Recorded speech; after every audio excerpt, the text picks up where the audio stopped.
Meus irmãos, que a graça e a paz do Senhor Jesus seja com todos vocês.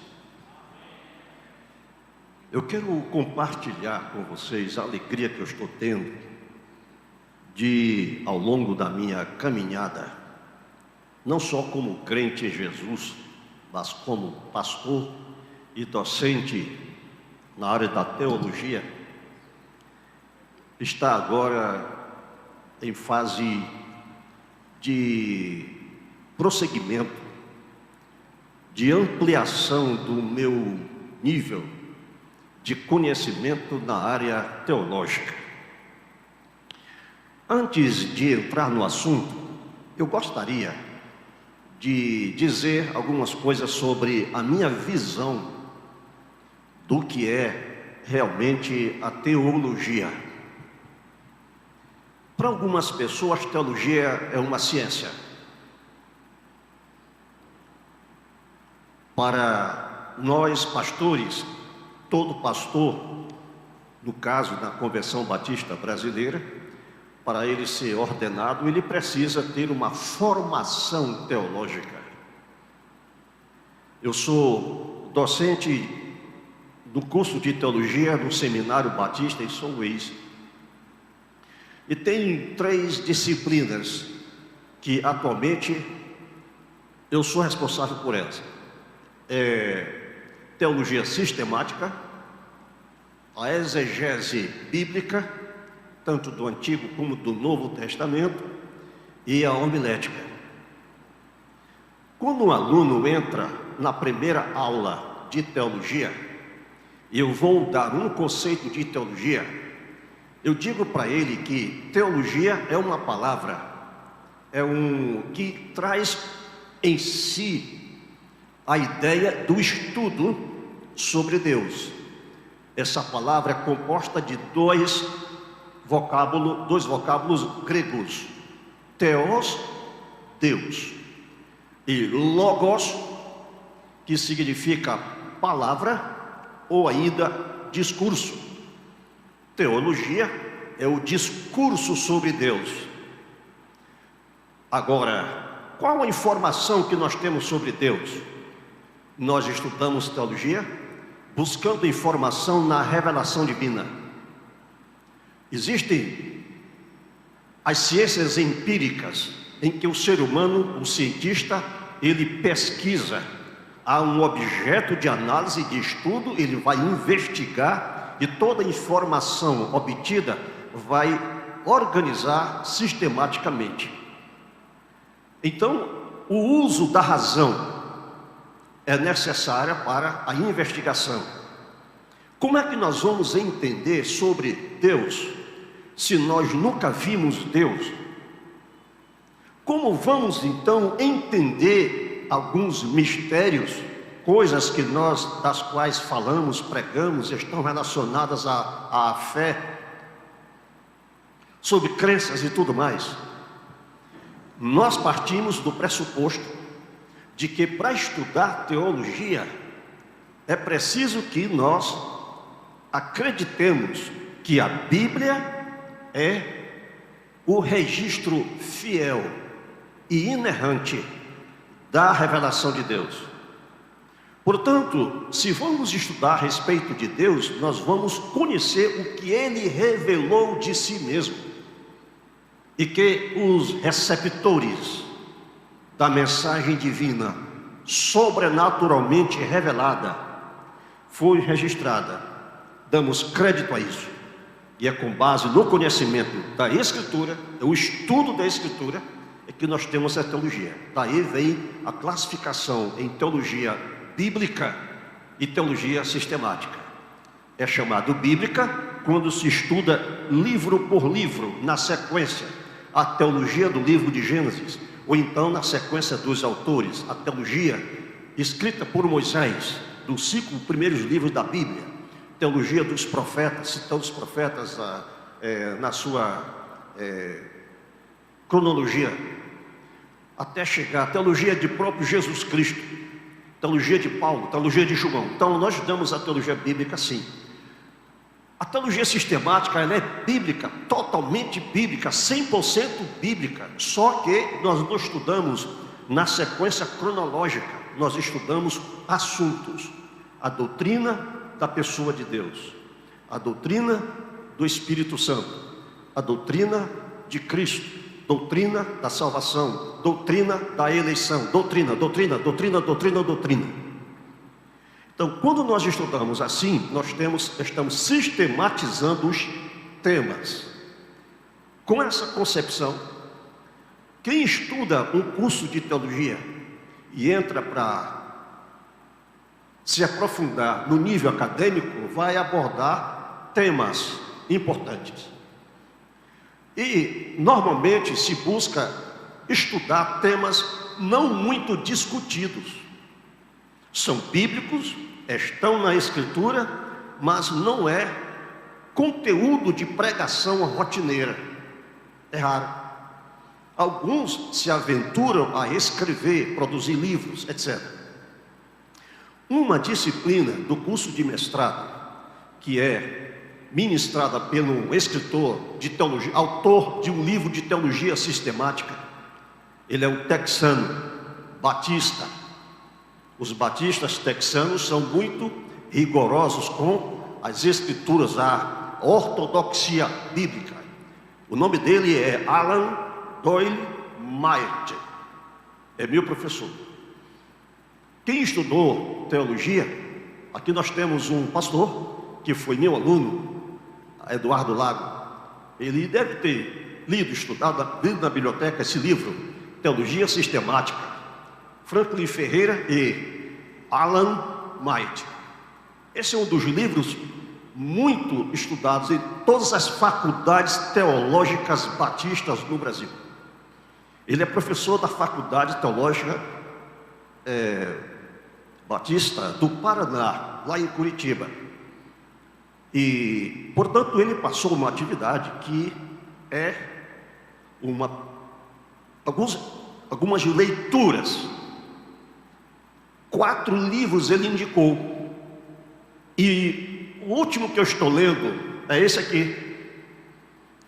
A Verdade. Como comunicar o Evangelho ao mundo pós-moderno. No contexto atual, como é que nós vamos falar de verdades em um ambiente onde as pessoas acham que verdade é um conceito relativo? O que para você é verdade, para mim não é. Você tem seus princípios morais, eu tenho os meus. Você acredita nas coisas que você... Eu respeito suas crenças, mas você não... Eu tenho as minhas. Então, a informação, a pluralidade... não existe mais aquele conceito de verdades de pesquisa e de estudo objetivo. Não. Tudo que foi do período da Idade Moderna, o conhecimento trazido, mesmo o período do Iluminismo, em que a razão gerou a motivação, o ser humano esteve pesquisando, as ciências começaram a fluir, evoluir, o avanço tecnológico, as descobertas de Galileu Galilei sobre o espaço, gerou alguma investigação. Então o homem desenvolveu a sua busca de conhecimento, melhorar a condição de vida da pesquisa científica, nas descobertas, no avanço tecnológico. E então o que é sobrenatural foi deixado de lado. A preocupação não é mais sobre Deus. A história da igreja, onde a igreja ela se postou como dona do saber, onde ela, durante um certo período da história, nós temos um historiador que o pastor Wybson conhece muito bem, ela se impôs como dona da verdade. Qualquer um que desacreditasse, ou melhor, que contestasse aquilo que foi identificado, reconhecido como verdades da igreja, estava fora. Portanto, essas pessoas eram levadas à Inquisição. Se negar ou confrontar a igreja herege e, portanto, tinha que ser punido. Muitos líderes cristãos, muitos mestres, muitos teólogos foram para a fogueira porque trouxeram ideias que contrariavam aquilo que era ditado pela igreja. Agora, isso passou. O pluralismo religioso que reina no mundo, na Europa não há mais cristianismo, vivem a era pós-cristã. Eu estive em uma dessas viagens e com minha esposa em um grupo de evangelistas na Itália. E lá, em Milão, nós fomos entrar numa catedral gigantesca, muito bonita. E aí o nosso guia turístico disse: estamos na era pós-cristã. O que vocês já estão vendo aqui são coisas no tempo em que o cristianismo era realmente uma religião que prevalecia em nosso país. Apesar da Itália ser o país católico onde está em Roma o Vaticano, o que prevalece é o materialismo, o interesse não mais pelas coisas sagradas, por religião, coisas assim, mas pela ciência e tudo mais. Eu me encontrei com dois franceses e um deles perguntou: você é um indivíduo que tem nível acadêmico razoável, eu fico estranho, como é que você ainda acredita em Deus? Eu tive uma professora que ela do curso de pedagogia, e ela então disse em sala de aula, ela veio de uma igreja presbiteriana, passou por 2 casamentos, e ela disse que ela não servia para ser esposa de homem nenhum, porque ela não nasceu para ficar na cozinha, etc. E essa ideia de esposa que a igreja traz, ela é primitiva, e ela não se encaixa nesse modelo. Portanto, estudando psicologia, doutoranda em psicologia, estudando as ciências da mente, ela então descreu em Deus. Deus é ilusão. A ideologia cristã deve ser descartada. Isso é coisa para os ignorantes, para um tempo em que o homem estava ainda com a sua mente obscura e o saber ainda não tinha evoluído. Bom, o que eu vou falar nesta noite tem 3 expressões que são chave: teocracia, reino de Deus e cidadania. São termos que são discutidos, que são temas de discursos, de aulas, de escritos em livros, etc. Como já foi dito que essa é uma atividade da faculdade, eu estou com um propósito aqui de comunicar para vocês qual é o objetivo. E o objetivo dessa pesquisa, desse estudo, desse conteúdo que foi elaborado, e agora estou apresentando para vocês, é elaborar uma proposta bíblico-teológica sobre a postura da igreja, que a igreja pode adotar no exercício da missão divina, no contexto de uma sociedade politizada. A expressão, a postura que a igreja pode adotar, não é que deve adotar. Nós que estudamos planejamento eclesiástico, nós sabemos que precisamos ter estratégia para comunicar o Evangelho. O apóstolo Paulo usou diversos métodos, diversas estratégias para a comunicação do Evangelho. Ele mesmo diz que ele se comportou como gentio para ganhar os gentios, como judeu para ganhar os judeus, para que por todos os meios, ou seja, por todas as maneiras, formas de expressão, de comunicação, ele pudesse levar, persuadir os seus ouvintes com a mensagem do evangelho que ele pregava. A ideia principal, a proposição, aquilo que nós podemos chamar de tese desse assunto, é que o poder de influência da igreja sobre a sociedade civil pode fluir diretamente do exercício responsável da cidadania segundo os princípios e valores da teocracia cristã. Mais ou menos é o seguinte: nós não estamos na zona rural, isso é claro. Essa igreja não está na floresta amazônica. Aqui não é uma comunidade ribeirinha afastada da civilização. Nós estamos numa cidade, numa metrópole. A forma de comunicar o evangelho em um ambiente rural, embora a verdade seja a mesma, aquilo que vamos comunicar seja a mesma coisa, mas a linguagem, a forma de comunicação, a estratégia a ser usada para atrair, para fazer aquela pessoa que está próximo, que é alvo da nossa mensagem, se interesse pelo conteúdo daquilo que vamos apresentar em nossa mensagem do Evangelho. Houve o tempo em que a estratégia era usar os estádios, pregação em massa. Pregadores como John Wesley na Inglaterra, como Spurgeon, que se tornou considerado o príncipe dos pregadores, foi o pregador batista dos quais os batistas se orgulham. Aos 16 anos ele foi ordenado para o ministério pastoral na Inglaterra.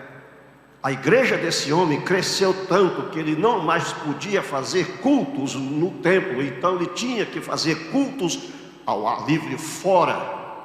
Vinham caravanas, pessoas vinham de longe, de outros países da Europa, para ouvir aquele pregador famoso. Surgiram, portanto, a pregação em massa. John Wesley, algumas décadas depois, nos Estados Unidos, os grandes avivalistas que surgiram, veio aquele modelo de evangelização que durante o século XX surgiu, Billy Graham. Era pregação em massa. As igrejas batistas tinham como estratégia convidar pessoas com folhetos, trazer para um culto no templo e trazer um pregador famoso, que era incompetente pela retórica, trazer pessoas, persuadir pessoas, e havia conversões em massa. Com o passar do tempo se percebeu que essa estratégia não funcionava mais. Os condomínios fechados não permitiam pregação mais na rua. Há poucos dias, semanas atrás, um pastor pentecostal do interior foi preso porque uma juíza chamou a polícia para prendê-lo porque ele estava pregando usando uma caixa de som e isso estava perturbando ela. Ela veio, pediu para ele baixar o som, ele pediu para o rapaz lá, baixar o volume, e ele continuou pregando. Ela não gostou, e então chamou a polícia e levou ele preso. Não havia crime, mas ela abusou do poder.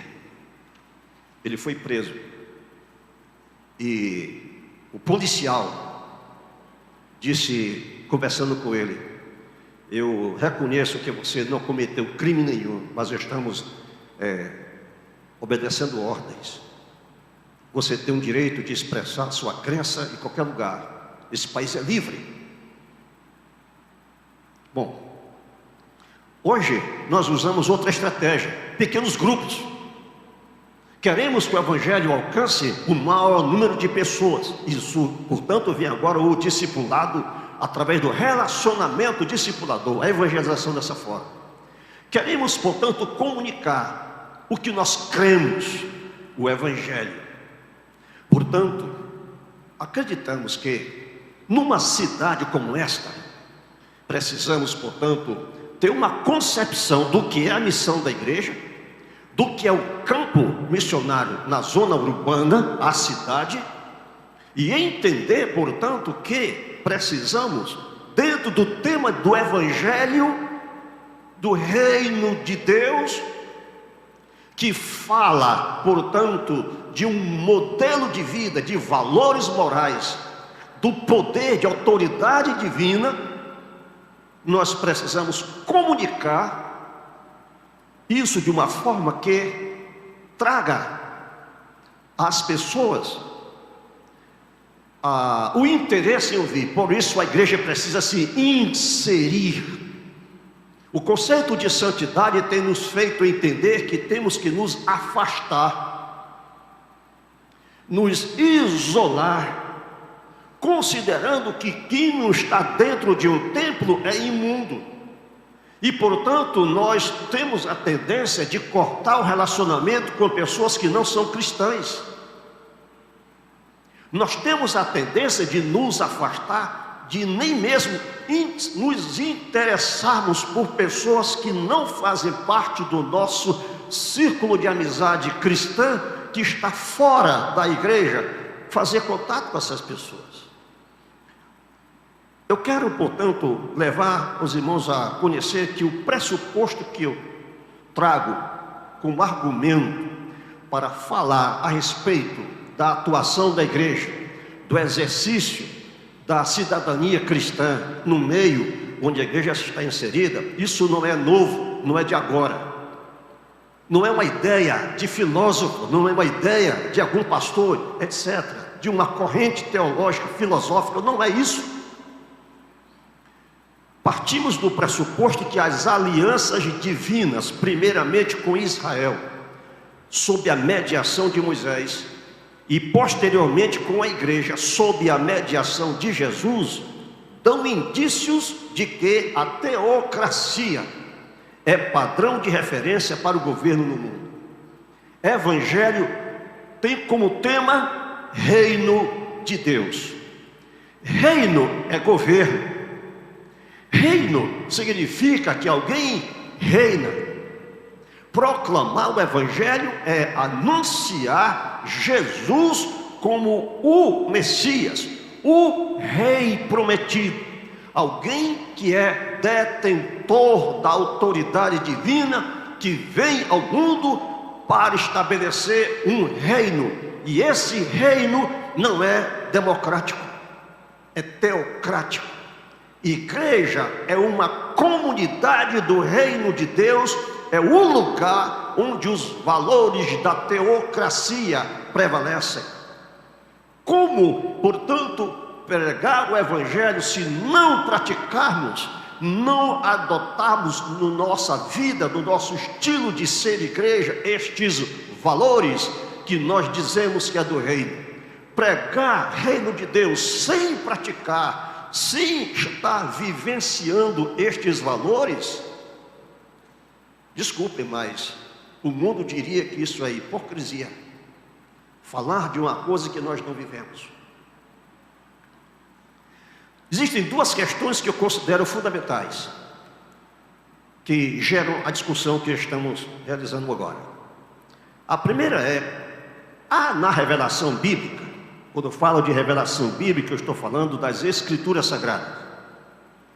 Será que na Escritura Sagrada há alguma evidência de que Deus se importa com a situação política do mundo? Falar de cidadania, nós temos que entender que isso tem a ver com civismo.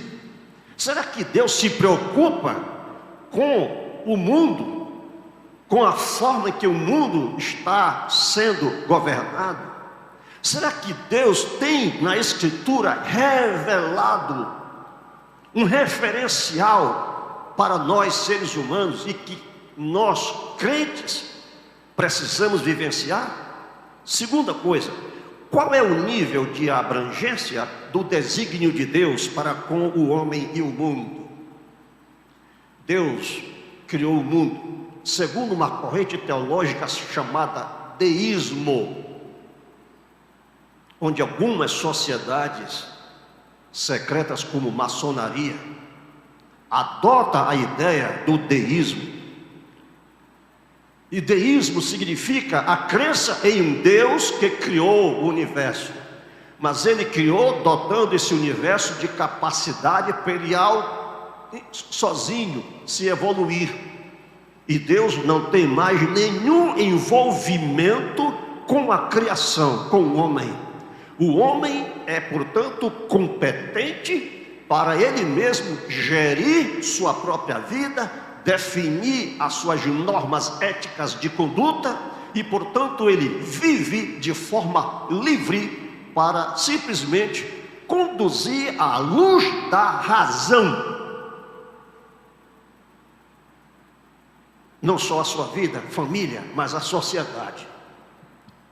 Essa corrente se expandiu. Existem teologias hoje, no mundo atual, liberais. Tem um pregador batista, isso já trouxe uma preocupação grande, eu não vou dar o nome dele, mas ele disse que precisamos hoje reinterpretar a Bíblia. Não é trazer a sociedade, a vida atual, para o modelo, o contexto bíblico, mas fazer o contrário, pegar a mensagem bíblica e, portanto, reinterpretar à luz do contexto do mundo pós-moderno.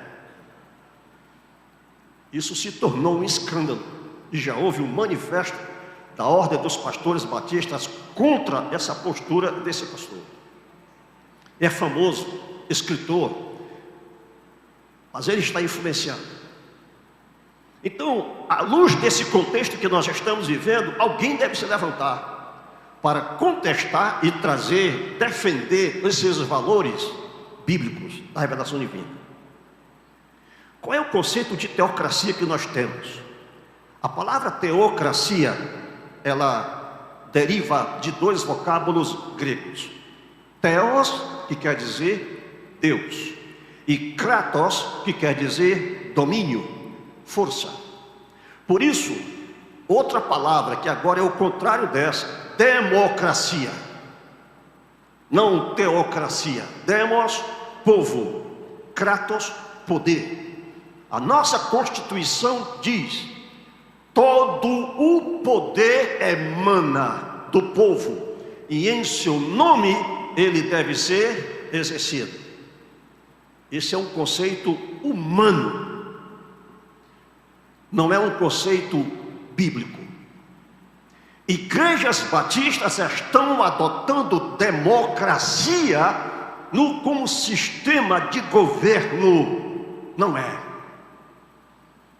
Cristo é o cabeça da igreja, Cristo é o Rei dos reis e o Senhor dos senhores. Portanto, Cristo, o teocrata, o rei, é ele que é o detentor do poder de Deus, que governa a igreja e que deve governar o mundo. Pregar o evangelho é comunicar que o mundo agora tem um novo chefe, Jesus Cristo. E se alguém se torna cristão, ele vai ter que crer nisso e confessar com a boca. Se com a tua boca confessares Jesus como Senhor e em teu coração creres que Deus o ressuscitou dentre os mortos, será salvo. É necessário, é prerrogativa fundamental para que seja batizado e se torne membro da igreja, é reconhecer a soberania de Jesus Cristo. O Evangelho proclama Jesus como Rei, e todos os cristãos se submetem à soberania de Jesus. Essa que é a ideia. Então, teocracia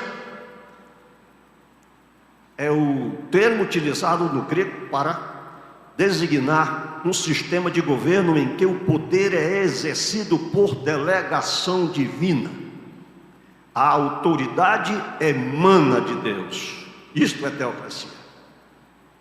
E o teocrata é a pessoa que exerce poder teocrático. Ou ainda, o teocrata pode ser alguém que defende, que proclama, que promulga a ideia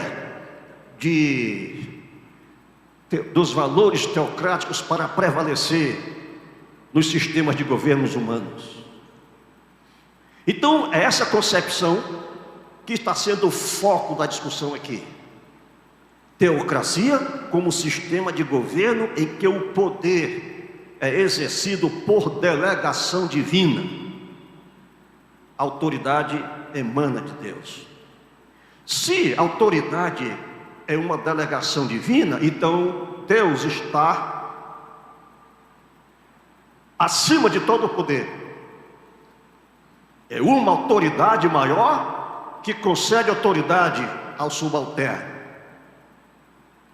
Então, soberania é o atributo pelo qual Deus ostenta o poder absoluto sobre a criação e do qual emana os princípios e valores da teocracia. Neste sentido, a abordagem que se segue agora nessa discussão, nesse tema que estamos abordando, visa descobrir os elementos da teologia bíblica que apontam os aspectos da missão divina no mundo. Queridos, a missão não é da igreja. A igreja não é sujeito, não é ela que inventou missão. Ela é a agência executora. A missão é de Deus. A missão é divina. Deus começou a executar um plano para cumprir seus desígnios para com a criação.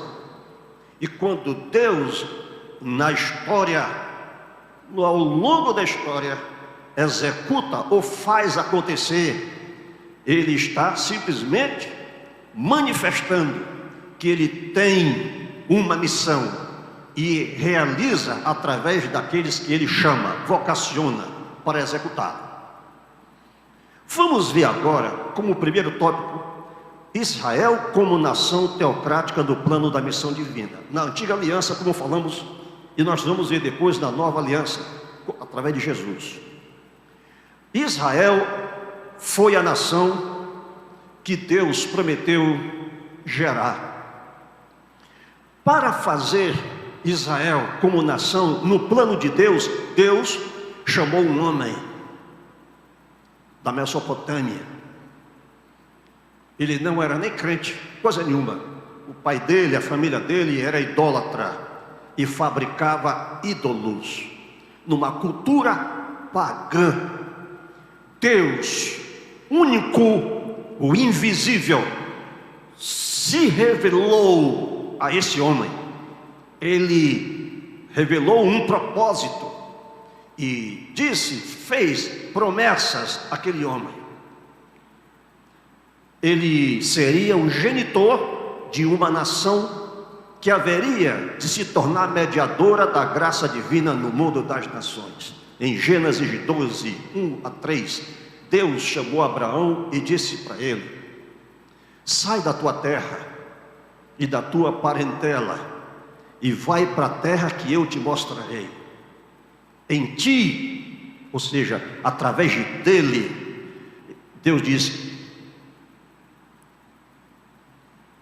Ele ia gerar uma nação. Farei de ti uma grande nação, não uma pequena nação, não uma coisa minúscula, pequena, ridícula, não, uma grande nação. E em ti, através dessa descendência, serão benditas todas as famílias da terra. Esse é um alvo, um desígnio, um propósito. Agora eu pergunto, Deus haveria de revelar uma intenção e desistir dela? Não. Deus é um ser imutável. E o que Ele revelou está concretizando. Então, para criar a nação, então Abraão gerou filho. E desses filhos vieram 12 tribos. para pegar essas 12 tribos e fazer delas uma nação organizada, como nação, politicamente organizada. Deus preparou um estadista. Deus pegou um hebreu e colocou na corte do faraó.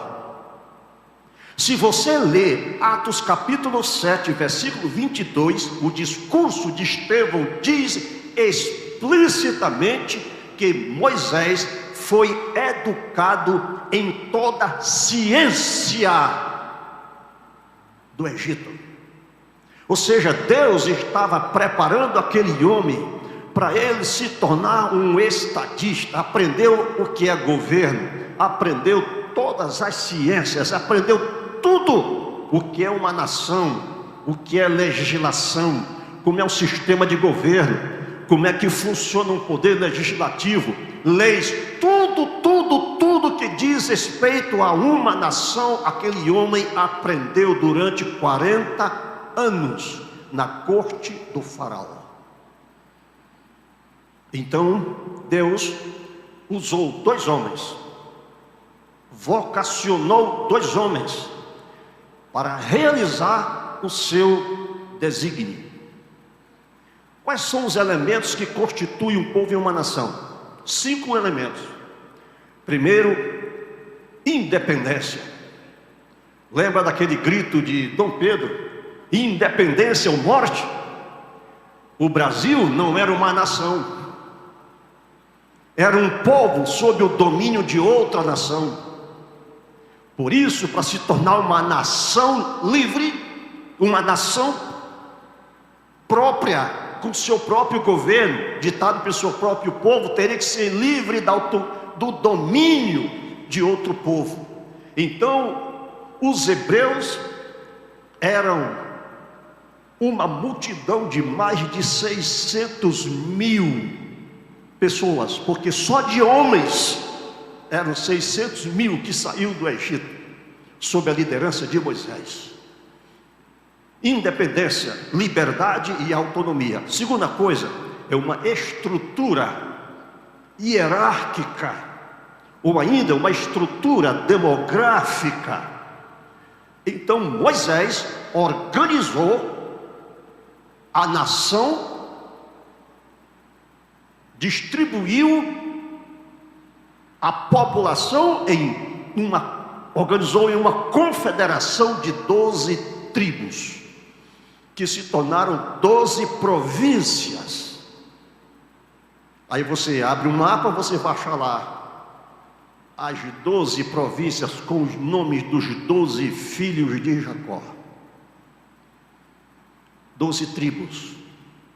A outra coisa que constitui uma nação é uma legislação. Na linguagem atual nós chamamos de Constituição. São as leis que regem a sociedade e o Estado. Essa legislação Deus estabeleceu para a nação de Israel por meio de um homem que aprendeu. Na língua hebraica, o nome dessa lei é Torá, que é traduzido na Bíblia como lei de Moisés. Lei. Qualquer lugar onde você vê no Antigo Testamento a lei, então está se reportando à Torá. O que é essa Torá? São os 5 primeiros livros da Bíblia, principalmente Levíticos, Números, Êxodo, Levítico, Números e Deuteronômio. A palavra Deuteronômio é o nome da Septuaginta que foi dado que significa Deuteros, novo em grego, e nomos, lei. Deuteronômio é a nova lei, ou seja, uma recapitulação dos 4 livros. E portanto, a lei de Moisés, a Torá, ela foi distribuída, dividida, o seu conteúdo em decálogo, os 10 mandamentos, um código litúrgico que era o sistema sacerdotal que regia o sistema sacerdotal, os cultos, os sacrifícios, a adoração, como era o papel dos levitas, como é que fazia as ofertas, como é que todas essas coisas, como é que se praticava, os ritos, a religião, como funcionava. Então, a Torá tinha o código litúrgico, como os cultos eram celebrados.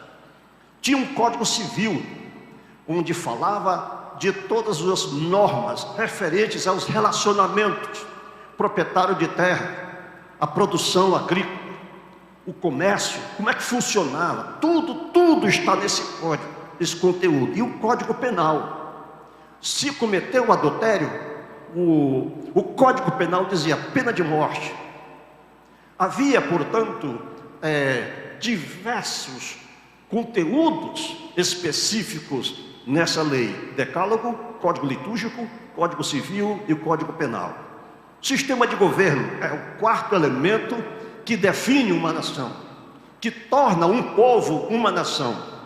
Esse sistema de governo foi a teocracia. Eu governo segundo a lei de Deus, certo? E por último, uma pátria. A pátria foi a terra de Canaã. Quando Deus disse para Abraão: vai para a terra que eu te mostrarei, mostrou a terra e disse: toda essa terra que você pisou nela, eu darei à tua descendência. Haveria que seria a grande nação. Então agora nós temos: Josué conquistou a terra, Israel se tornou uma nação nos moldes das outras nações, mas com um sistema de governo diferente das outras nações. Teocracia. Deus governava o seu povo. Em Deuteronômio capítulo 33, versículos 4 e 5, você tem explicitamente escrito, está lá escrito, o seguinte: Moisés nos prescreveu a lei, a Constituição, prescrita por Moisés, o estadista, certo? Herança da congregação de Jacó. E o Senhor Yahvé, o único Deus, se tornou rei. Estou entendendo a linguagem bíblica? Está escrito em Deuteronômio, certo? Moisés prescreveu a lei, Deus se tornou rei ao seu povo amado, quando se congregaram os cabeças do povo, organização, liderança, oficiais de governo, juízes, magistrados. Tudo isso foi organizado com as tribos de Israel, a confederação das 12 tribos. Aí está escrito numa linguagem mais resumida a implantação, a origem de uma nação teocrática, que foi a nação hebraica, judaica. Hoje só os judeus sobraram, dos hebreus só sobraram os judeus, tribo de Judá e Benjamim. Agora, Deus não lida somente com judeus, com hebreus. Deus, Ele é rei das nações. É assim que está escrito no livro de Jó, capítulo 12, versículo 23, é dito que Deus é soberano, e no exercício de sua soberania, Deus multiplica as nações. O que quer dizer multiplicar as nações? Ele faz nações surgirem, nascerem novas nações. Quando ele disse para Adão e para a sua esposa: crescei e multiplicai-vos, enchei a terra. No capítulo 11, Nimrod se opôs a esta obra de Deus, a este projeto divino, e ele disse: nós não vamos nos espalhar, ou seja, nós não vamos fazer o que Deus quer. É o contrário. Ele já tinha construído a cidade de Nínive, construiu Babilônia, e disse: vamos construir uma cidade, que era Babilônia, e nela edificar uma torre, projeto do arranha-céu. Vá lá no Jardim Renascença e você vai ver o que é um arranha-céu, cidade. E acrescentou: e vamos tornar célebre o nosso nome. Você sabe quem foi o idealizador da primeira cidade? Foi Caim, o amaldiçoado. Construiu a cidade e colocou o nome na cidade. Qual foi o nome? Enoque, o filho de Caim, primogênito. Glorificar o homem, não Deus. A cidade se tornou o lugar do pecado. Como disse o teólogo da Idade Média, Agostinho de Hipona, bispo de Hipona, ele identifica Roma, simbolizada na Bíblia como Babilônia, cidade de Satanás. Jerusalém, a Nova Jerusalém, cidade de Deus. Portanto, quando se fala de cidade, é o lugar onde Jesus foi exercer o seu ministério. Nós vamos ver isso daqui a pouco, mas deixa eu só falar aqui sobre a ideia de soberania de Deus sobre as nações da terra. O Senhor frustra os desígnios das nações e anula os intentos dos povos. O conselho do Senhor dura para sempre. A ideia de desígnio de Deus, intenções de Deus, objetivo de Deus, propósito de Deus é eterno, não vai mudar. Portanto, Deus frustra. Uma nação planeja, Deus decide, se permite ou frustra. A história bíblica do Antigo Testamento está cheia dessas narrativas. De Deus obstruindo e Deus permitindo. Deus usou Nabucodonosor para arrasar Israel. Deus trouxe o exército da Síria para massacrar as 10 tribos de Israel no norte. E o profeta Amós pregou sobre essa destruição, o extermínio das 10 tribos. Só sobraram as 2, Reino do Sul, que deu origem aos judeus de hoje. Mas Deus é quem decide sobre se frustra ou se permite os projetos humanos dos governos das nações. Daniel 2:21 diz, Daniel disse para Nabucodonosor, é ele Deus, quem muda o tempo e as estações, remove reis e estabelece reis. E ele disse para Nabucodonosor, o Senhor te entregou em tuas mãos todos os reis, todas as nações, todos os reinos. E interpretando aquela estátua de cabeça de ouro, peito de prata, busto, quadris de bronze, pernas de ferro e barro, eram 4 impérios que haveriam de surgir, e o primeiro estava já em auge, Babilônia. E ele disse, contado o teu reino acabou. O filho dele foi durante o reinado de Roboão que Deus trouxe Ciro, rei dos persas. E Daniel disse, interpretou aquela escritura, pesado forte na balança e achado em falta.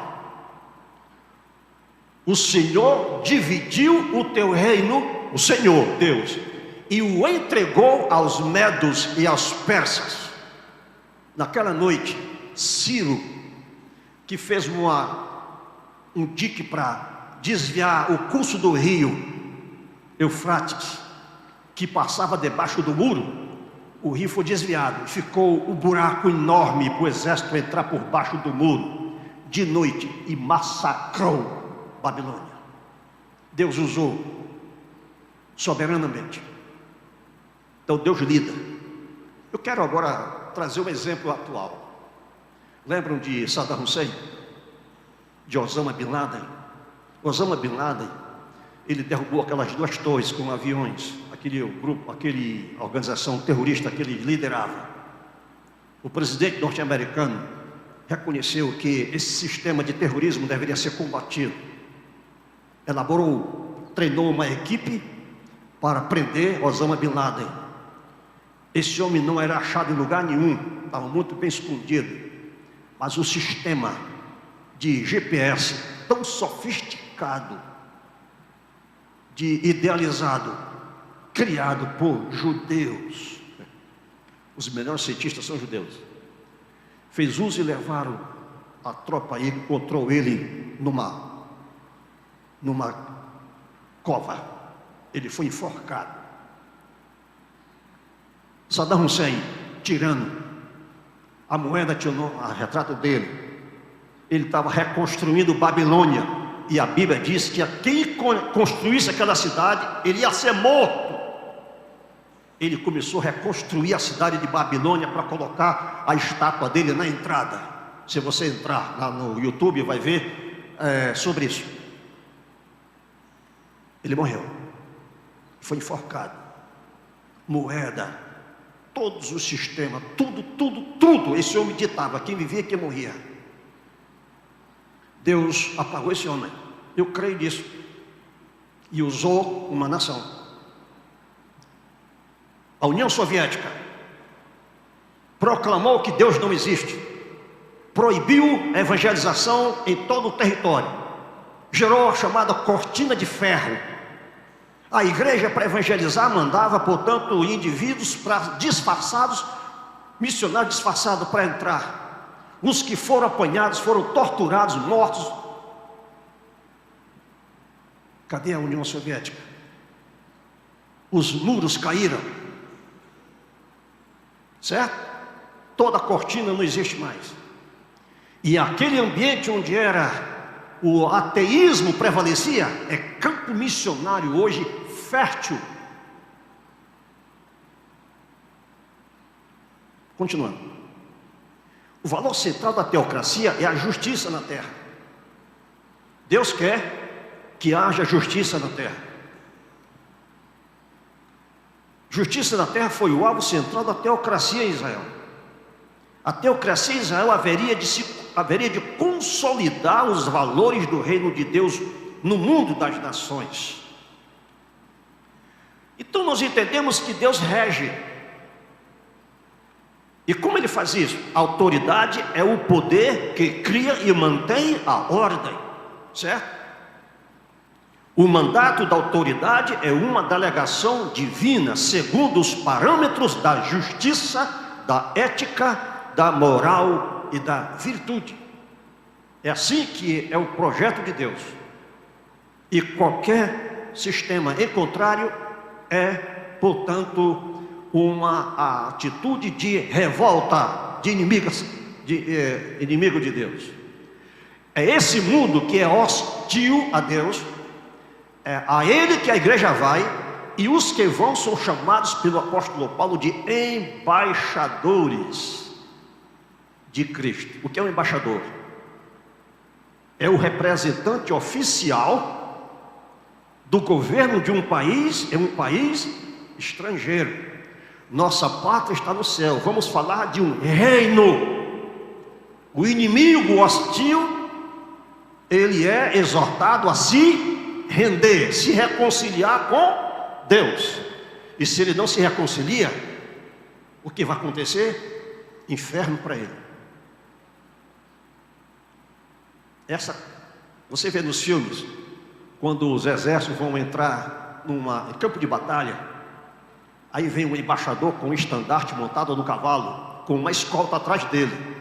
E de outro exército inimigo vem de lá também um embaixador com um estandarte e uma escolta atrás dele. Aí eles vão negociar. O daqui diz: propomos paz. Para haver paz, sem derramamento de sangue, vocês se entregam, se rendam, deponham as armas.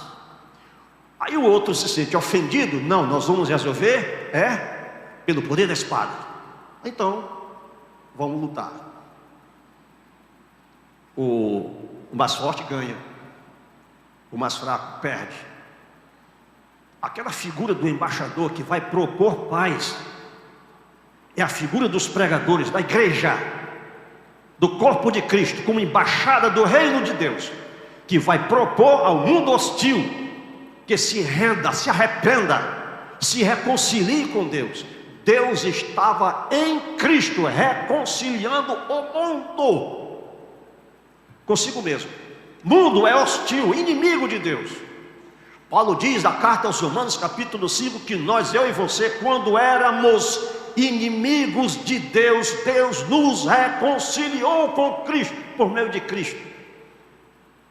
Fomos justificados pela fé, fomos reconciliados com Deus, e nós propomos ao mundo essa paz.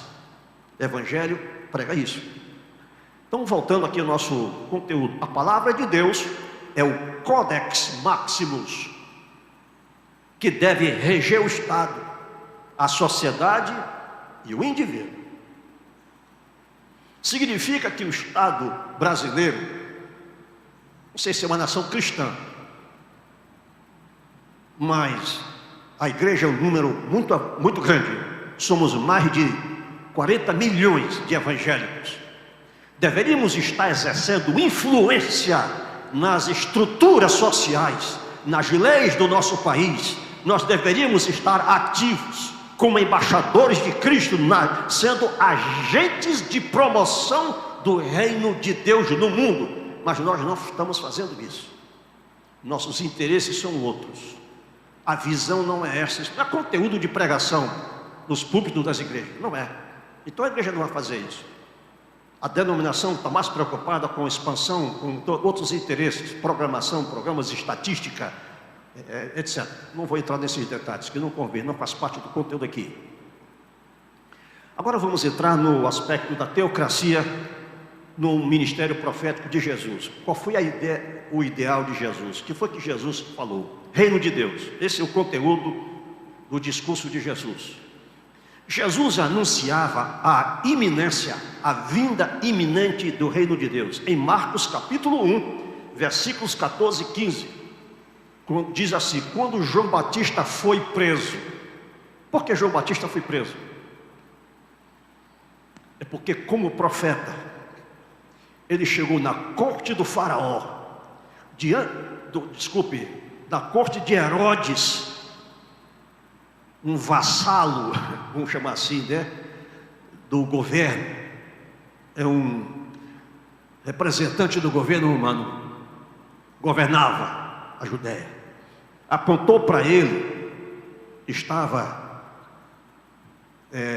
com a mulher de outro homem. Não te é lícito possuires a mulher do teu próximo. Ele fez isso onde? Lá na corte, diante de todo mundo. A garotinha balançava os quadris, a dança do ventre, sensualidade pura na festa. A mãe dela usou a filha para conquistar Herodes. E Herodes, então, quando viu a moça, desejou, ficou louco por ela. E aí disse: o que é que você quer que eu faça? A ideia é para você ser minha, para a gente curtir. Ela disse: traz a cabeça de João Batista numa bandeja. Todo profeta é constrangedor. Por isso Jesus disse que a igreja, os seus discípulos, seriam levados à presença de reis, de governantes. E ele pregou dizendo: bem-aventurados os perseguidos por causa da justiça, porque deles é o reino dos céus. Embaixadores de Cristo constrangem o mundo. Eles são porta-voz de Deus. Então Jesus se levantou como porta-voz do Pai, de Deus no mundo, pregando: o tempo está cumprido. Ou seja, o tempo que os profetas anunciaram que viria o reino, esse tempo acabou, já se cumpriu. É agora. O reino de Deus é chegado. Arrependei-vos e crede no Evangelho. Marcos diz que Jesus pregava o Evangelho do reino de Deus. Isso significa que Jesus proclamava a teocracia, o poder de domínio de Deus sobre o homem. O termo grego, que é traduzido como reino, na verdade significa governo e reinado. O Evangelho propõe um sistema teocrático no qual todas as estruturas humanas resultem na vivência cotidiana dos valores do reino. Jesus definiu o reino como o governo de Deus no coração do homem. Perguntaram para ele: quando vem o reino de Deus? Perguntou: época. Qual é o tempo que isso vai acontecer? Jesus disse: não vem o reino de Deus com visível aparência. Ou seja, não é um sistema como o mundo tem. Não é esse modelo. É diferente dele. Nem dirão ei-lo aqui ou acolá. Ou seja, não é numa cidade aqui e não está restrito a um contexto geográfico pequeno. Não. O reino de Deus está dentro de vós. O que Jesus quer dizer com isso? É que o governo de Deus, que reino de Deus é governo de Deus no coração do homem. Jesus vivia o reinado divino como um padrão de relacionamento adequado de cada pessoa com Deus e com a humanidade, onde a hierarquia se transforma em fraternidade e o poder em serviço. Eu tirei essa frase lá de um livro de Morim. Eu recomendo que os pastores leiam esse livro. Quem é estudante de teologia, ou membro da igreja que é líder, alguém que está interessado em conhecer tema de reino de Deus, essas coisas, esse assunto, leia, é um bom livro. O princípio de autoridade estabelecido por Jesus é o reverso do modelo político do mundo, onde os homens dominam uns sobre os outros. Não é o padrão de Deus. Esse não é o maior no reino de Deus é servo de todos. Isto significa que quem não assume a função de servo não pode exercer autoridade. Teocracia idealizada por Jesus. Na cabeça de Jesus, o que era teocracia? A teocracia propugnada por Jesus foge aos sistemas e padrões mundanos. Ele disse: o meu reino não é deste mundo. Ele disse diante de Pilatos. A acusação contra Jesus é que ele queria dar um golpe de Estado, que ele queria fazer de Jerusalém a capital de um reino, no trono, rebelar-se contra Roma, tornar-se independente e governar o mundo. Depois César, depois. A profecia da antiga aliança dizia que o leão da tribo de Judá iria reinar. Todos os povos da terra, todos sem exceção, o obedecerão. Está lá em Gênesis capítulo 49, bênção de Jacó. É por isso que o livro de Apocalipse pega essa passagem bíblica e reconhece que Jesus, e Apocalipse, Rei dos reis e Senhor dos senhores, ele é o leão da tribo de Judá. Agora faz sentido para você, não é? Ficou claro. Diante do tribunal de Pilatos, Pilatos disse: o que foi que tu fizeste? Jesus disse: o meu reino não é deste mundo. Se o meu reino fosse deste mundo, os meus servos não permitiriam que eu caísse nas mãos dos judeus. Mas agora o meu reino não é daqui. Pilatos então, com aquele ar de deboche, perguntou: então tu és rei? Aí Jesus respondeu: tu dizes que eu sou rei. Eu para isso nasci, e para isso eu vim ao mundo. Tu dizes que eu sou rei. Eu para isso nasci, e para isso eu vim. Ou seja, eu vim ao mundo para reinar. Eu sou de fato rei. Você não acredita. Na sua cabeça está diferente.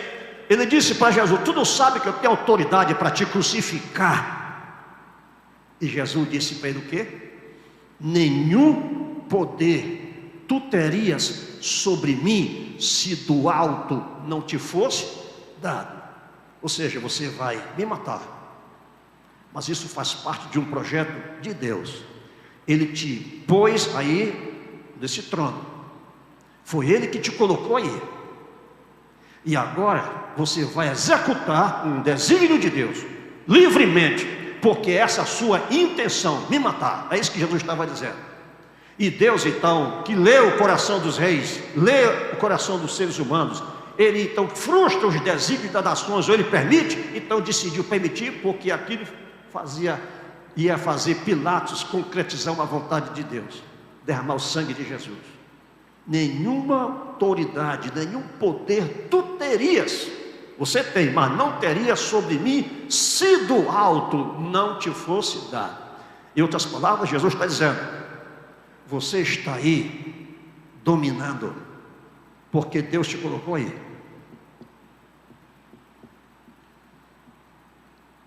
Como é que é a prática da cidadania na relação entre igreja e o Estado? Agora nós vamos entrar nesse assunto. Conceito de cidadania.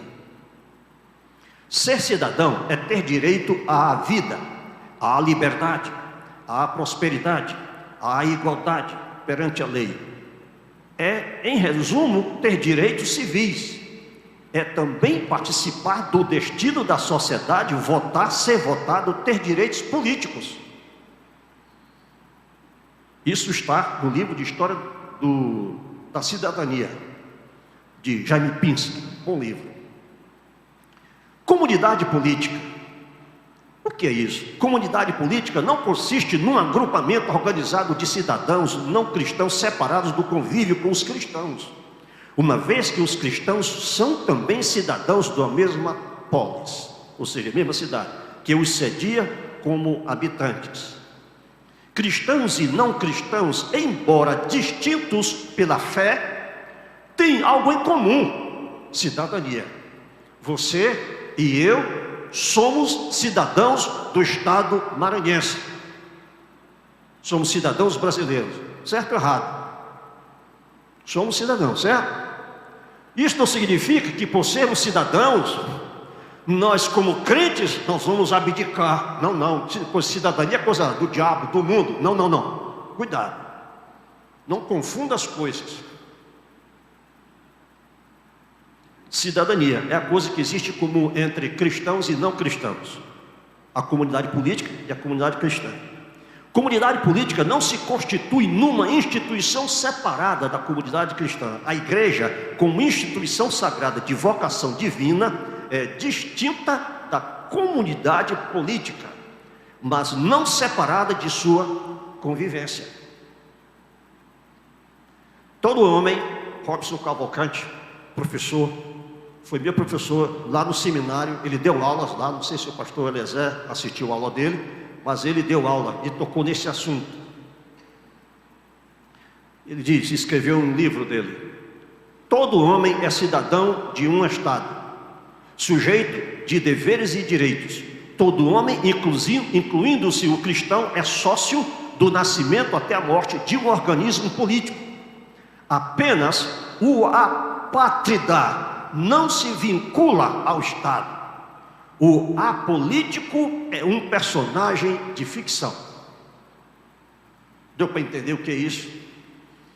O fato de você ter nascido e ser um cidadão, você está vinculado a um Estado. O Estado exigiu que você tivesse uma identidade, e você tem. O Estado exige que você seja identificado por um cadastro de pessoa física, você tem. O Estado diz que você só pode constituir família se você casar. Se você casou, então cumpriu a lei. Isso é coisa que cidadão faz. O Estado estabelece, impõe o imposto. Imposto foi imposto. E você paga. Se não pagar, vai para a cadeia.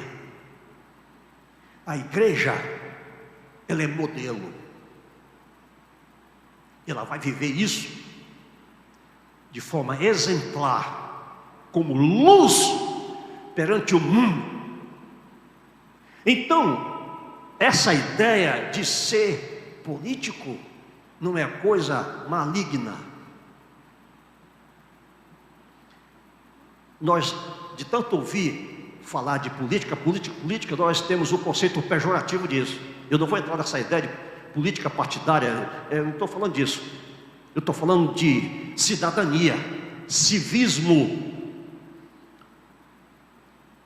Todo cristão, por ser cidadão, é um integrante da comunidade civil.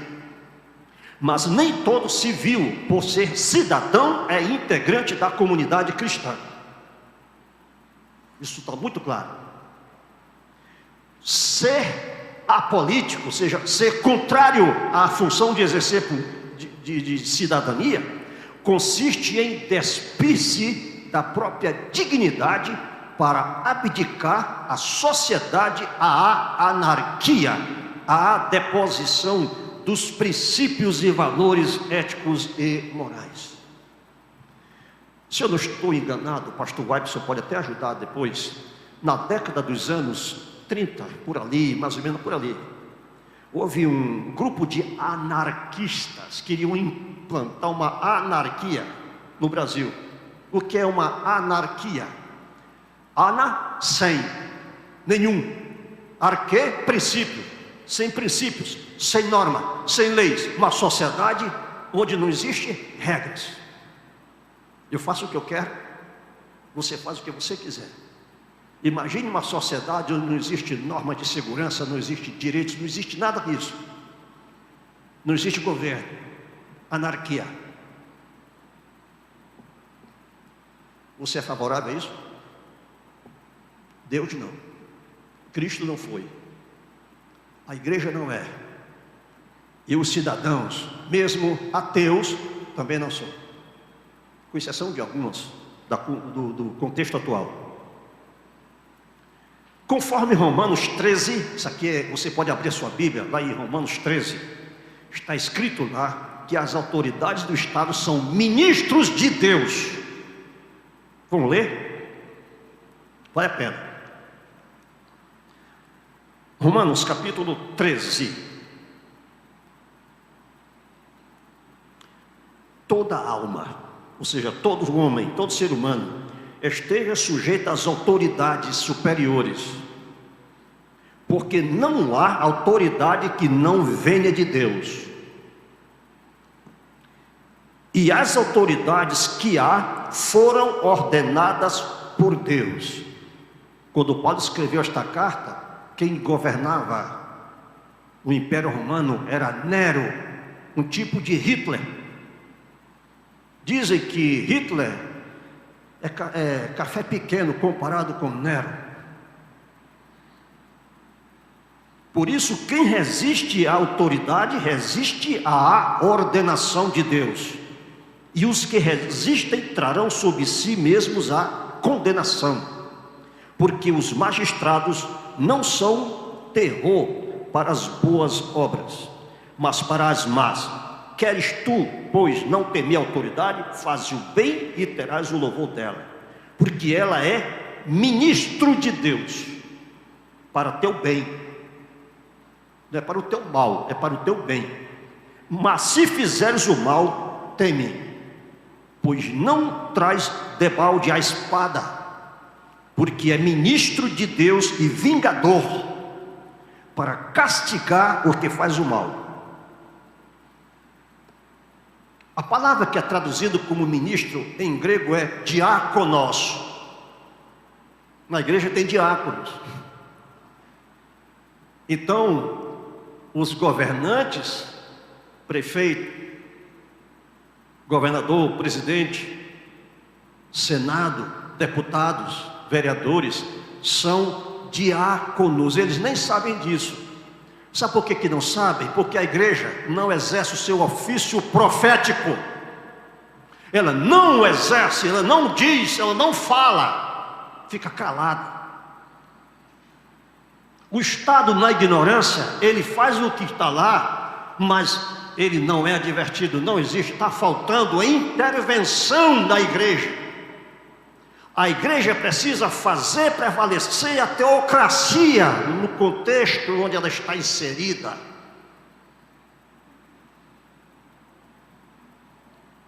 O favor do Estado é um direito civil conquistado pela boa conduta dos cidadãos na prática do bem. perante os quais a igreja serve de exemplo. A distinção entre igreja e Estado consolida a autonomia de ambos. O Estado, ele é independente da igreja. E a igreja, ela é independente do Estado, no sentido de que são autônomos. Papéis diferentes, mas lidam com o mesmo tipo de pessoas. O Estado está governando quem está dentro da igreja e quem está fora dela, independente de religião. Então, o Estado é autônomo, ele tem suas leis. A igreja, ela é autônoma, ela tem as suas leis. O Estado não pode legislar como a igreja deve agir, e nem a igreja pode legislar sobre como o Estado deve agir.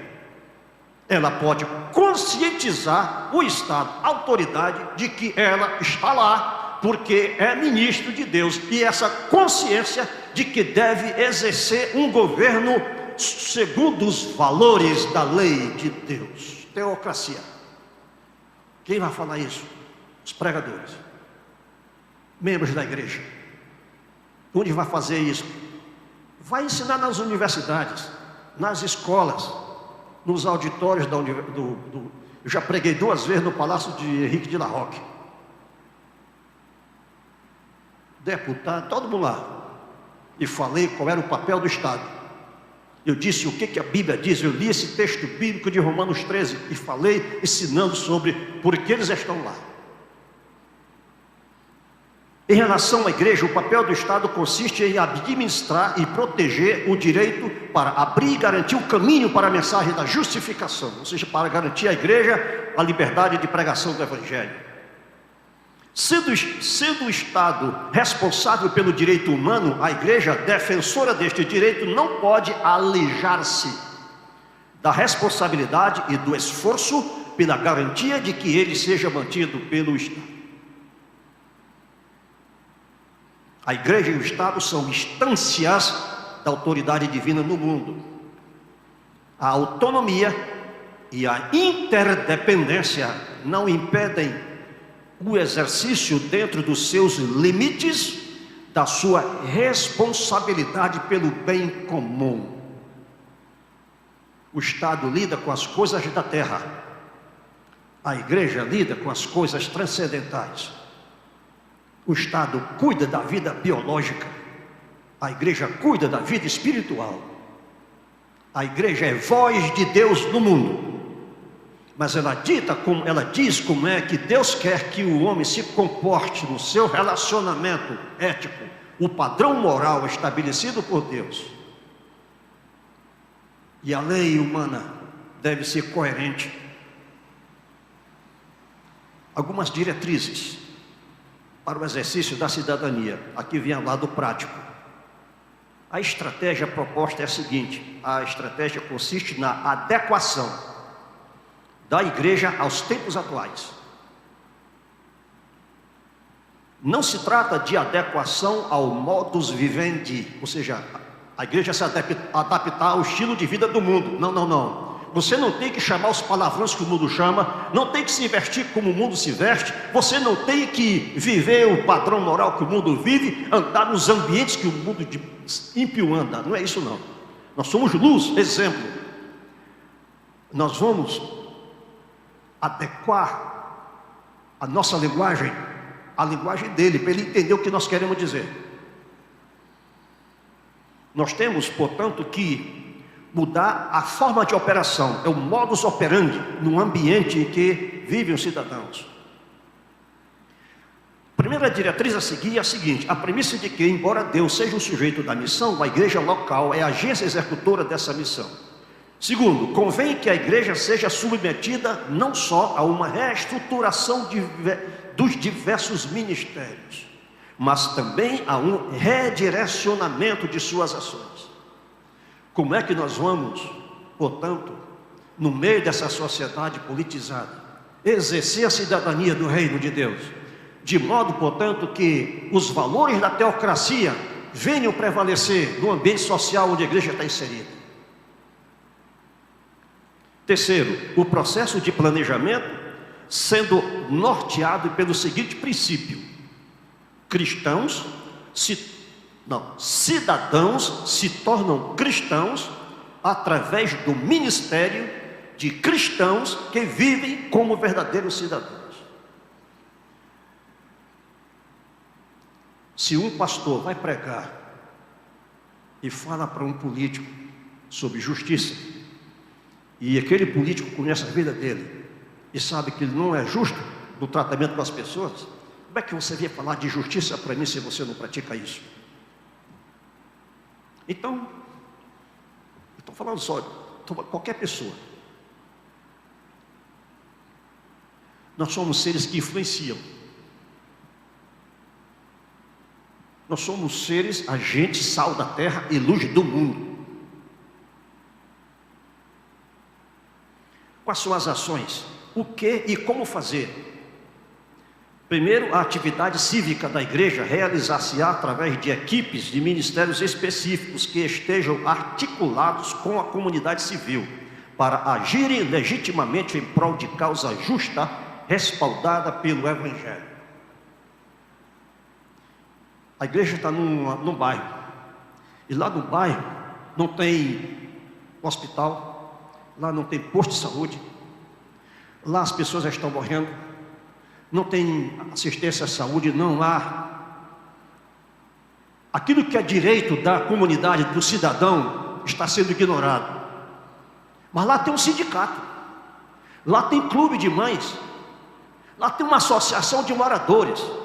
Acontece que quem lidera é ímpio, mas se os crentes já estão lá, ou não mora lá, não mora, não é membro da igreja, lá no local, a melhor pessoa para liderar aquele sindicato é um crente comprometido com Jesus, que tem na sua mente o conceito de que é teocracia, o que é reino de Deus. Ele vai viver, praticar o evangelho lá.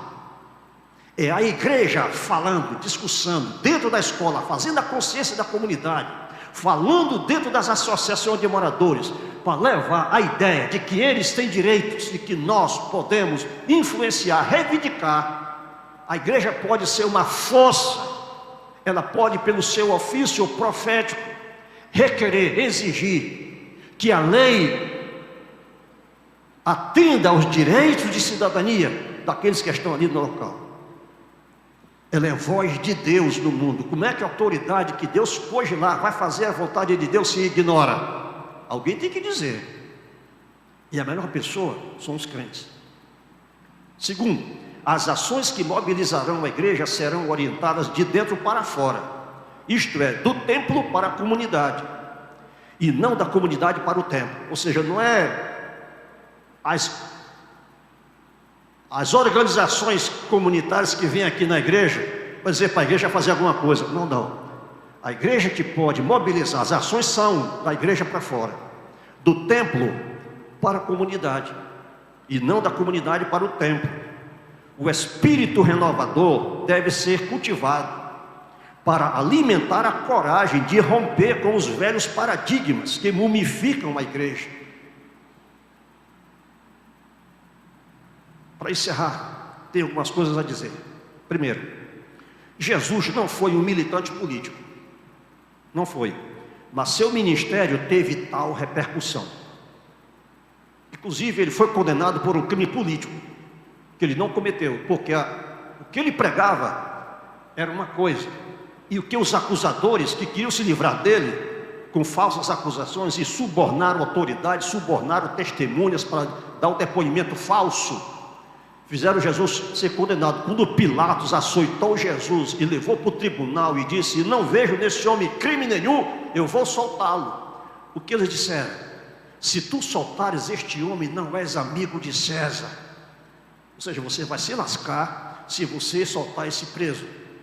E Pilatos então pegou uma bacia de água, lavou as mãos e disse: eu estou limpo do sangue deste justo, esse homem não tem crime nenhum, vão vocês e vocês mesmos o crucifiquem.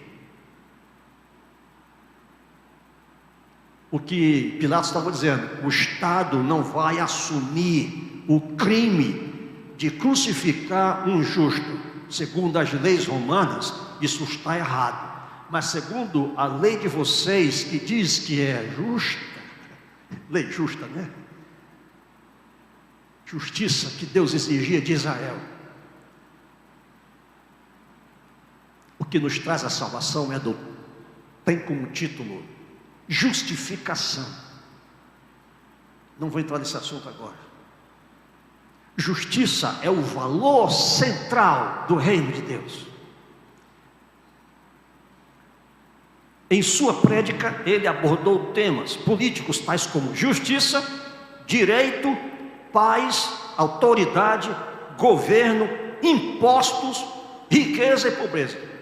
É lícito pagar imposto a César, senhor? Me dá uma moeda aí. Jesus pegou a moeda e disse: de quem é essa cara que está aqui estampada? É de César. Então dai a César o que é de César, e a Deus o que é de Deus.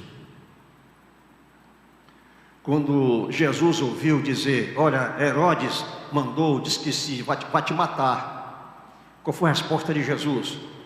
Voltem e digam para aquela raposa velha, essa linguagem, foi essa linguagem que ele usou. Digam para aquela raposa velha que eu vou continuar aqui ainda mais 3 dias. Em outras palavras, quando a autoridade da terra entra em contradição com a autoridade de Deus, obedecemos a autoridade de Deus e acreditamos na segurança que Deus vai trazer. Quando pegaram Pedro e João e levaram para o tribunal, porque simplesmente curou um coxo, levaram para o tribunal e perguntaram para ele: com que autoridade e em nome de quem fizeste isso? Qual foi a resposta de Pedro? Autoridade do povo, de todo Israel.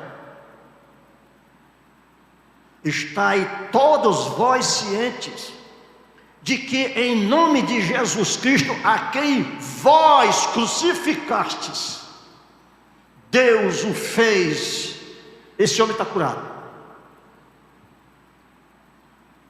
Em nome dele. E proibiram que falasse no nome de Jesus.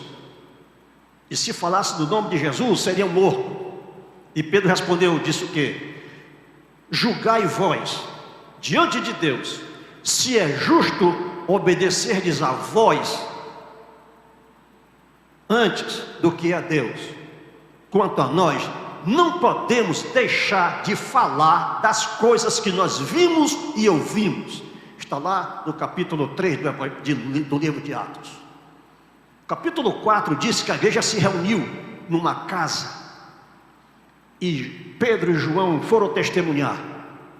E o que fizeram? Unanimemente levantaram a voz a Deus e oraram. A igreja toda orou. Tu, soberano Senhor, que fizeste os céus e a terra, e que dissestes por boca do nosso pai Davi: porque os povos se enfureceram e os gentios imaginaram coisas vãs. Levantaram-se os reis da terra, Herodes e Pôncio Pilatos, para fazerem tudo que a tua mão e o teu propósito predeterminaram. Agora, Senhor, olha para as suas ameaças e concede aos teus servos que falem com toda a intrepidez a tua palavra. O que quer dizer isso? Nós não podemos depor a autoridade da terra. Nós temos consciência que devemos obedecer à autoridade da terra, mas ela entra em contradição com a tua autoridade, Senhor. Uma vez que é o Senhor que pôs lá, resolve esse problema. O que aconteceu com Herodes? Ele morreu há pouco tempo, comido de vermes, quando o povo ouviu o discurso e disseram que ele era um Deus. A igreja continuou pregando e se expandiu por toda Jerusalém, Judéia, Samaria, e cresceu em todo o Império Romano.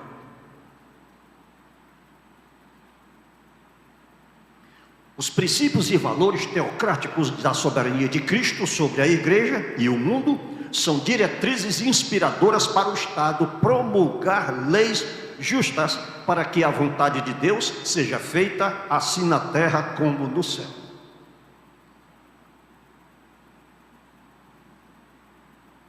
A igreja é constituída de pessoas que têm dupla cidadania, a do reino de Deus e a do reino dos homens. A igreja e o Estado são instituições divinas autônomas, distintas, mas interdependentes, designadas como portadoras da autoridade divina no mundo.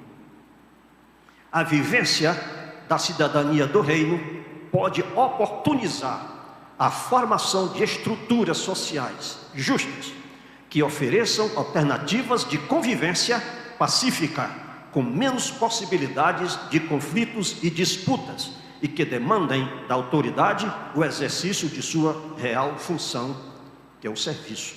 A autoridade é ministro de Deus e ministério é serviço. Jesus nos disse, nos ensinou, aqui é código do reino, está na legislação do reino de Deus, que Jesus instituiu. Buscai, pois, em primeiro lugar, o seu reino e a sua justiça, e todas estas coisas vos serão acrescentadas. Significa que o crente, ele deve estar ocupado, deve priorizar.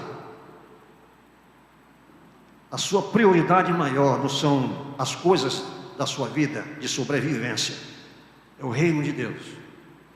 Deus é o provedor, Deus é quem estabelece como o mundo funciona, como os governos devem agir. Por isso, quando nós vamos orar, devemos dizer na oração: venha o teu reino, seja feita a tua vontade, assim na terra como no céu. A graça do nosso Senhor e Salvador Jesus Cristo seja com todos vocês. Queridos, aqui é um resumo, é apenas não dá para entrar em detalhes, porque o tempo não permite. Isso aqui seria assunto para um congresso de vários estudos, com debates, questões, perguntas e respostas.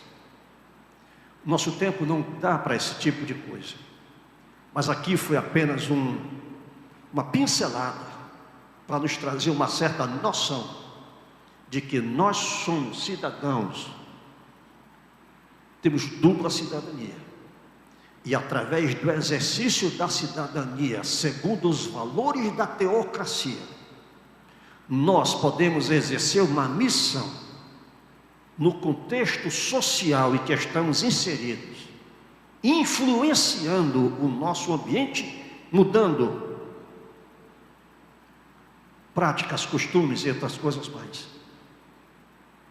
Eu li que um dos pregadores norte-americanos, ele foi como missionário para uma das cidades e pregou, e as pessoas se converteram. O que ocorreu é que os bares fecharam, as casas de prostituição fecharam, e os seres humanos que estavam na cidade, a maioria se converteram. O pastor Eliezer deve lembrar de um baiano, um pastor ilustre, Gesimiel Norberto. Pastor Gesimiel Norberto, eu o ouvi pregar numa capela do seminário, onde ele testemunhou uma experiência como pastor lá em Ilhéus.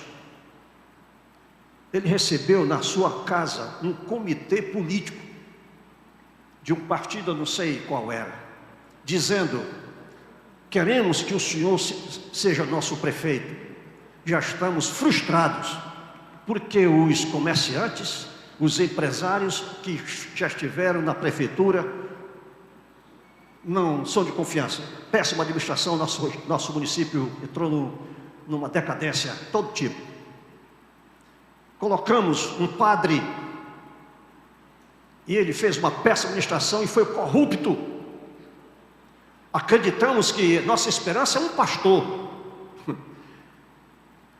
É nossa esperança. O senhor que é pastor, acreditamos que pode administrar com justiça o nosso município, é convidado a ser candidato, a se eleger, nós vamos lhe apoiar. Ele disse: eu sou pastor de igreja, eu não sou político, eu não sou filiado a partido nenhum, minha área de atuação é outra, é eclesiástica. Pastor, nos dê a chance, por favor, pelo amor de Deus. Ele disse: me dá um tempo.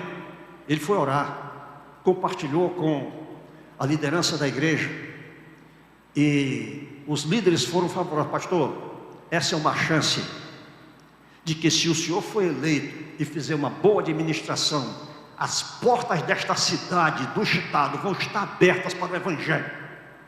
Ele aceitou, foi eleito prefeito de Ilhéus. Ele disse que fez uma administração tão coerente, segundo ele, com os valores do reino de Deus, fez prevalecer o direito do cidadão, como a Bíblia manda, do jeito que o evangelho diz. Ele disse, portanto, que teve o apoio total da população. A população se converteu, muita gente se converteu, as igrejas ficaram superlotadas de convertidos. A igreja dele cresceu assustadoramente. Numa linguagem dele, diz: a cidade se converteu. Terminou o mandato e se despediu, agradeceu, e aí foram de novo na casa dele: pastor, a sua administração foi excelente. Não é só aqui em Ilhéus, mas fora da cidade, todo mundo comenta, todo mundo sabe o exemplo de homem que o senhor foi. Por favor, administre novamente. Insistiram, ele foi eleito novamente. Terminou seu segundo mandato e saiu. Eu não estou contando isso para dizer que eu estou incentivando, que eu sou um dos incentivadores que todo pastor exerça cargo público. Não é isso. Eu estou dizendo que Deus vocaciona, que quando um povo vem e pede, como fizeram com Neemias e Esdras, que fizeram um ajuntamento, uma espécie de manifestação pública contra a exploração dos juízes, você vê no Antigo Testamento, Deus ouviu os homens. Nós temos personagens bíblicos que, pela soberania de Deus, do próprio Deus, conduziu. Se houver pessoas nas nossas igrejas que têm vida, têm influência, profissionais, então essas pessoas podem, como igreja, povo de Deus, mobilizar as organizações, as estruturas do governo, ser porta-voz, escrever, denunciar, buscar alternativas para que nós possamos ter a influência da igreja, vivendo a cidadania segundo os valores e o padrão da teocracia. Deus nos abençoe.